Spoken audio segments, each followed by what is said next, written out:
Kesuksesan di dalam bisnis lebih sering datang kepada orang yang berani bertindak. Semoga yang nonton video ini dilancarkan rezekinya. Assalamualaikum warahmatullahi wabarakatuh. Selamat datang di DB Channel Sobat DB. Pada kesempatan ini saya akan mengajak Sobat DB untuk melihat betapa sekarang menyedihkannya industri mobil di Jerman. Hancur, benar-benar hancur. Dan ini tentu saja mengejutkan sekali. Apa penyebab sesungguhnya? Pada kesempatan ini kita akan melihat dalam tayangan ini apa yang menyebabkan hancurnya industri mobil Jerman. Selamat menyaksikan. Industri Jerman hancur. Berita ini bikin banyak orang nggak percaya. Karena kalau kita dengar, Jerman punya julukan sebagai mukjizat ekonomi. Ya gimana nggak mukjizat? Jerman itu bisa pulih secara ekonomi, bahkan setelah Perang Dunia Kedua, dan terus menjadi kekuatan ekonomi global. Jadi siapa sih yang nggak kenal Jerman? Negara ini pernah jadi kiblat industri dunia. Mobil-mobil mewah, teknologi canggih, dan barang-barang berkualitas tinggi dengan ciri khasnya Made in Jerman. Bahkan Made in Jerman ini jadi simbol prestis global. Misal nih, keluarga, saudara, bahkan teman akan bilang kamu kaya raya kalau punya Volkswagen atau BMW. Orang-orang bakal ngira kamu tajir kalau pakai mobil-mobil Jerman. Nah, dan seampuh itu brand Jerman dalam menentukan strata sosial. Tapi belakangan ini industri mobil mewah Jerman tiba-tiba mogok di tengah jalan. Brand besar otomotif seperti Volkswagen, brand mewah tersebut harus menutup pabriknya. Padahal Volkswagen itu terkenal dengan perusahaan raksasa dengan 300.000 karyawan. Dan pabrik Audi di Belgia juga mengalami hal serupa. Pabrik-pabrik mereka ditutup. Kok bisa ya? Nah, daripada penasaran, langsung aja kita bahas. Kenapa sih Jerman yang hebat bisa kesulitan? Dan apakah ini tanda industri Jerman akan hancur?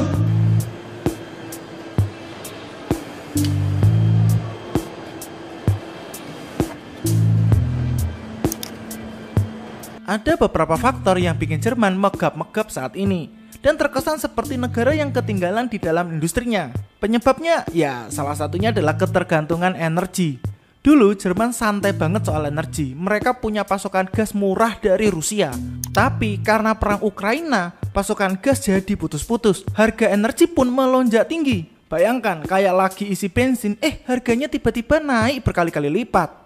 Ya bayangin aja, Jerman tuh kayak pabrik raksasa. Semua mesin-mesin di pabrik itu butuh energi buat jalan. Nah, energinya itu didapat dari gas yang dialirkan dari Rusia lewat pipa bawah laut yang namanya Nord Stream. Ibaratnya gas itu kayak bensin buat mobil. Kalau nggak ada bensinnya, ya mobilnya nggak bisa jalan. Singkatnya, Rusia itu kayak pemasok energi utama buat Jerman. Kalau Rusia tiba-tiba ngurangin atau menghentikan pasokan gasnya, ekonomi Jerman bisa ambruk. Itulah kenapa konflik antara Rusia dan negara-negara barat sangat berpengaruh terhadap kondisi ekonomi Jerman.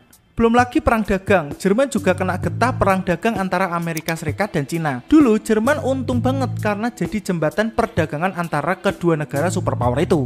Sekarang mereka jadi bingung mau memihak siapa. Bayangin, Jerman lagi diajak main tarik ulur sama Amerika dan Cina. Jerman ini kan terkenal banget sama barang-barangnya yang berkualitas. Nah, selama ini Jerman jualan banyak banget ke Cina. Hubungan mereka tuh kayak sahabat yang saling untung. Tapi sekarang Amerika sama Cina lagi berantem dan Jerman jadi ikut kena getahnya. Nah, kenapa bisa gitu? Ya karena Amerika nggak mau kalah sama Cina. Amerika pengen biar perusahaan-perusahaan Amerika lah yang laku di pasar dunia. Makanya Amerika bikin aturan-aturan yang bikin perusahaan Jerman susah jualan ke Cina. Jadi sekarang posisi Jerman tuh jadi susah banget. Di satu sisi Jerman nggak mau kehilangan pasar Cina yang gede banget. Di sisi lain Jerman juga nggak mau bikin Amerika marah. Ibaratnya Jerman lagi diajak milih antara dua sahabat yang lagi berantem. Nah, susah kan? Terus nih, belum lagi transformasi ke mobil listrik. Industri otomotif Jerman yang terkenal itu malah lagi keteteran buat beralih ke mobil listrik. Padahal negara lain udah pada ngebut banget buat mobil listrik. Dan gak tahu kenapa Jerman keteteran banget buat mobil listrik. Belum lagi dari penuaan penduduk. Jumlah penduduk Jerman yang produktif makin sedikit. Nah ini nih bikin sulit buat mengisi lowongan pekerjaan dan menjaga pertumbuhan ekonomi. Ya, faktor utama yang menyebabkan hal ini ya karena pandemi COVID-19 yang membuat tingginya angka kematian di Jerman dan gak diimbangi dengan angka kelahiran. Germany, it's a byword for car manufacturing, but today Volkswagen has issued a warning that has people wondering whether it has reached the end of the road as an industrial powerhouse. At a special meeting of the workforce at its headquarters, VW executives told employees that the company may have to close factories in Germany if it's to survive a huge slump in car sales. vehicles. The competition from Chinese car makers and a failure to innovate in electric car technology has left them chasing the pack. Kenapa Jerman susah banget move on?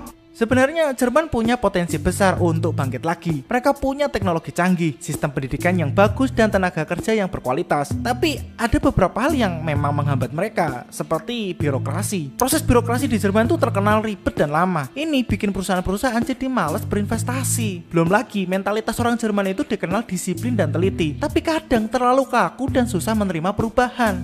Nah, ketergantungan pada industri tradisional.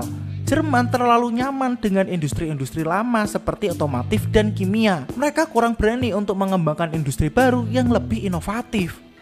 Frustration and anger marked the start of the meeting. Volkswagen management laid out its plans to scrap a job security agreement the company has had with its workers for 30 years. The mood was very divided. There's a large division between the Works Council and the board. I've never seen it this bad. Whenever the Works Council speaks, they cheer, and when the board speaks, there's booing. People express themselves very clearly. They have fears about the future. The Works Council had some strong words to express what exactly the fears of the workers are. There are people here who are worried about being fired. Terus, apa yang harus dilakukan Jerman? Jerman harus mengambil langkah-langkah yang berani untuk keluar dari krisis. Jerman bisa dengan melakukan investasi dalam energi bersih. Jerman harus segera berinvestasi dalam energi terbarukan sebagai tenaga surya atau angin. Langkah yang lain seperti mempercepat transformasi digital. Jerman harus mempercepat proses digitalisasi di semua sektor. Lalu mendukung startup. Pemerintah Jerman harus memberikan dukungan yang lebih besar kepada startup lokal. Dan pastinya mempermudah birokrasi. Proses birokrasi harus dipermudah agar perusahaan-perusahaan lebih mudah beroperasi. Dan pastinya meningkatkan keterampilan tenaga kerja. Tenaga kerja Jerman harus terus meningkatkan keterampilan agar tetap relevan dengan kebutuhan pasar. Kita bisa bandingkan Jerman dengan negara-negara lain yang sedang mengalami transformasi ekonomi seperti Korea Selatan dan Singapura. Negara-negara ini berhasil bangkit dari keterpurukan dengan melakukan reformasi yang radikal. Generasi muda Jerman memiliki peran yang sangat penting dalam masa depan negara mereka. Mereka adalah generasi yang lebih terbuka terhadap perubahan dan inovasi. As Germany's economic outlook shifts from grand to gloomy, the model behind its rise is thrown into doubt. Why should you change a winning team? The success of the last 20 years probably has made a couple of people a bit blind, a bit insensitive to how the global economy has changed. If left untreated, Germany's economic pain risks spreading to an entire region. It's really the European Union where most of the trade for Germany takes place, exporting and importing at the same time. So if Germany's economy is not doing that well, that is also experienced by the other countries. Meski Jerman sedang berada di titik balik sejarah, mereka harus memilih mau terus bernostalgia dengan kejayaan masa lalu atau berani bertransformasi menjadi negara yang lebih inovatif dan berkelanjutan. Pilihan yang mereka ambil akan menentukan masa depan Jerman dan juga Eropa. Nah, Sobat DB, kita telah menyaksikan penyebab dari hancurnya sekarang ini industri mobil Jerman. Semoga seluruh pemirsa DB Channel menjadi pengusaha kaya raya. Salam sukses dari DB Channel. Jangan lupa subscribe. Wassalamualaikum warahmatullahi wabarakatuh.